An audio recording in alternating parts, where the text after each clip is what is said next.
শহীদি কাফেলা জামাত ইসলামী বাংলাদেশ বাঁশখালী উপজেলা কর্তৃক আয়োজিত ওলামা সম্মেলনের সংগ্রামী সভাপতি উপজেলা জামাতের সম্মানিত আমির জনাব অধ্যক্ষ মোহাম্মদ ইসমাইল সাহেব, উপস্থিত হাজরাত ওলামায়ে কেরাম, আসাতিজায়ে কেরাম, জাতির শ্রেষ্ঠ সন্তান নায়েব রসুল ওলামাবৃন্দ, আমি দুই একটা কথা শেয়ার করব। ফাযাক্কির ফাইন্না যিকরা তানফাউল মুমিনিন, মুমিনদের লাভ হবে, নইলে সব কথা আমাদের জানাই আছে, আমরা সবাই আলেম, সেই হিসাবে নফা এর উদ্দেশ্যে আলোচনা করব। সম্মানিত উলামায়ে কেরাম, ইনিল হুকমু ইল্লা লিল্লাহ, এটা আমরা সবাই জানি। তাহলে আইন প্রণয়নের ক্ষমতা কার হাতে আছে? কোন বান্দার হাতে আইন প্রণয়ের ক্ষমতা আছে?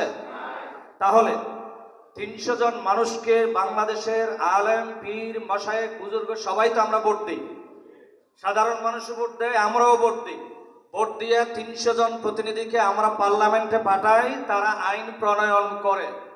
কোরআন দিয়ে নয়, তাদের মন গড়া, তাদের মগজ নিশ্চিত নীতি বাক্য দিয়া তারা আইন প্রণয়ন করে। আইন তো আল্লাহ তাআলা প্রণয়ন করে আমাদের জন্য নাজিল করে দিয়েছেন। আবার আল্লাহর আইনের বিরুদ্ধে পার্লামেন্টে আইন পাশ করা এর চাইতে শিরকে আকবর আর হতে পারে না। এর সাথে কি আমার সাথে আপনারা একমত আছেন? যদি একমত থাকে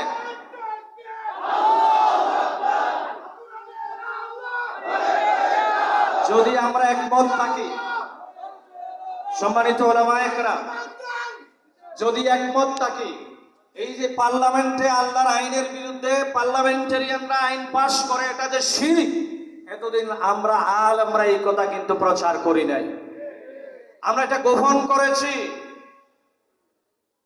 আমরা এটা এলান করি নাই, ঘোষণা দিই নাই। এর চাইতে বড় শিরক আর হতে পারে না। সুতরাং এই শিরকের জন্য সাধারণ মানুষ একা দায়ী নয়, আমরা আলেমরাও দায়ী, পীর সাহেবানরা দায়ী, বুজুর্গানে দ্বীনও দায়ী। আমরাও জালেমের কাতারে আল্লাহর দরবারে আমাদের উঠতে হবে। এই জন্য আমাদের ইল্লাল্লাযীনা তাবু ওয়া আসলাহু ওয়া বায়্যানু, আমাদেরকে প্রথমে তওবা করতে হবে, ওয়া আসলাহু, ইসলাহ করতে হবে, সংশোধন করতে হবে। ৩০০ জন মানুষ পার্লামেন্টে, যাদের কলিজায় আল্লাহর আইন আছে, আল্লাহর আইনের চেতনা আছে, জাহান্নামের আগুনের ভয় আছে, তাকওয়া আছে, এমন ৩০০ জন মানুষ যদি আমরা পাঠাইতে পারি, দিন বিজয় হয়ে যাবে ইনশাআল্লাহ। আন আকিমুদ্দিন, আকিমুস সালাত, দুটোটা আমরের সিগা। নুরুল আনওয়ার ওয়া মাওজাবুল উজু, আমরের সিগার দ্বারা ওয়াজিব ফরজ সাবেত হয়।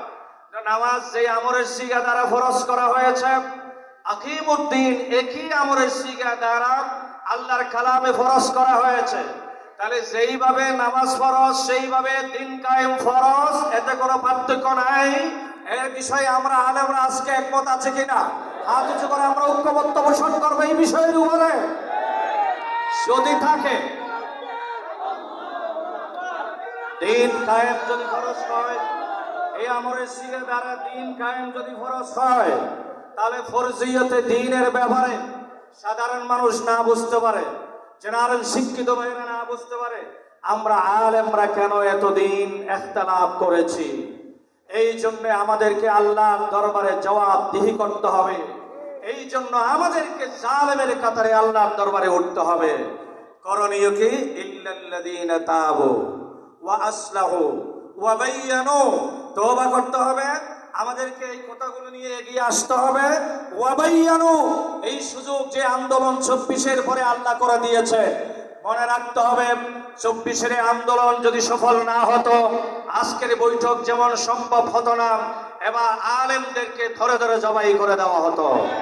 এবং আল্লাহর দেওয়া এই নেয়ামত, এই আন্দোলন, এই সুযোগকে যদি আমরা কাজে লাগাইতে না পারি, ওলামায়ে কেরামদেরকে ভবিষ্যতে প্রস্তুত থাকতে হবে, জবাই করা হবে, জবাই হওয়ার জন্য, শহীদ হওয়ার জন্য প্রস্তুত থাকতে হবে।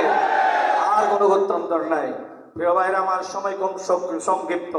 এখন আমাদেরকে সমাজের নেতৃত্ব নিতে হবে, আলেমদেরকে সমাজের দায়িত্ব নিতে হবে, চেয়ারম্যানের দায়িত্ব নিতে হবে, এমপির দায়িত্ব নিতে হবে, মিনিস্ট্রির দায়িত্ব নিতে হবে, ইমাম ইবনে তাইমিয়ার একটু কথা আমি আপনাদের কোট করব, যার কথা একটু আগে আলোচিত হয়েছে। তিনি বলেছেন ইন্না ফিলায়াতা আমরিন নাস, তার কিতাব হচ্ছে আসিয়াসাতুশ শারঈয়া 171 পৃষ্ঠা। ইন্না ফিলায়াতা আমরিন নাস আযমু মিন ওয়াজিবাতিদ দ্বীন ওয়াল লা কিয়ামা লিদ-দ্বীন ইল্লা বিহা ওয়া লিআন্নাল্লাহ তাআলা আওজাবাল আমরা বিল মা'রুফ ওয়ান নাহইয়া আনিল মুনকার ওয়া নুসরাতাল মাজলুম ওয়া কাযালিকা সাইরা মা আওজাবাহুল্লাহু মিনাল জিহাদ ওয়াল আদল ওয়া ইকামাতিল হুদুদ ওয়া যালিকা লা তাতিম্মু ইল্লা বিল কুওয়াতি ওয়াল ইমারা।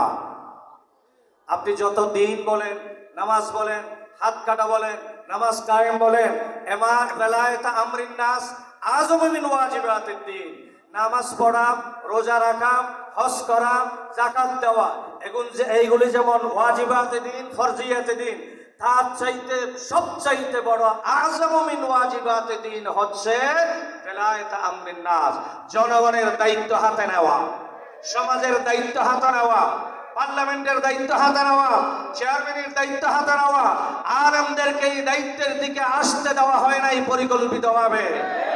মোল্লার দৌড় হবে মসজিদ পর্যন্ত, মোল্লাদেরকে পার্লামেন্টে চলে যেতে হবে।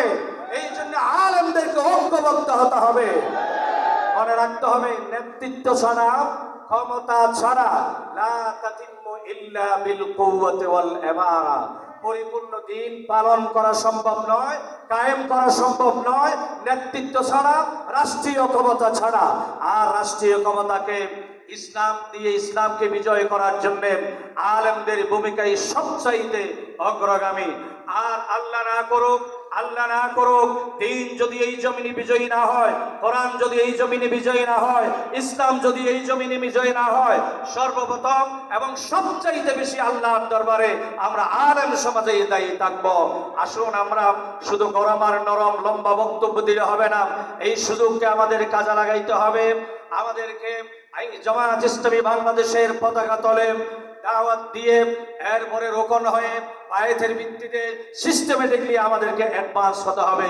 শুধু নরম আর গরম বক্তব্য রাখলেই হবে না, আমাদেরকে যথানিয়মে অগ্রসর হওয়ার জন্য সর্বস্তরের উলামা ইকরামদেরকে আহ্বান জানিয়ে আমার বক্তব্য এখানেই শেষ করলাম। ওয়া আখিরু দাওয়ানা আনিল হামদুলিল্লাহি রাব্বিল আলামিন। আসসালামু আলাইকুম ওয়া রাহমাতুল্লাহ।